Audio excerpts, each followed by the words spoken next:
Hey guys, I'm Props, and today I'm going to be making Sub-Zero's mask from the new Mortal Kombat 2021 movie. So the first thing I did was went through and traced an outline of an old mask that I had onto some 3mm craft foam.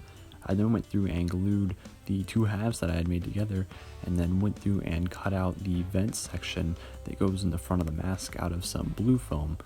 I did build up the edge of this with some thinner foam, and then I glued that onto the base shape that I had already made out of the black foam.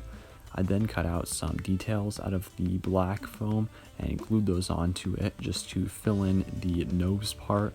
I also used some of the blue foam to create some angled shapes along the edges and to create some details on the base plate of the mask. I did go through and cut out some of the details out of the base plate and then re-glue those in just to create a little bit of a paneled look. I could have used a wood burner or slightly scored the foam to create this, but I didn't want to do either of those, and I felt that it would be a little bit more effective just to re-glue those in place just for the stability of the mask, since it's going to be pressed on my face and stretched out a little bit. I did go through and glue a band of foam around the whole upper edge of the mask just to give it a little bit more depth, as if it were like 5 or 6 millimeters as opposed to the 3 millimeters that it actually is.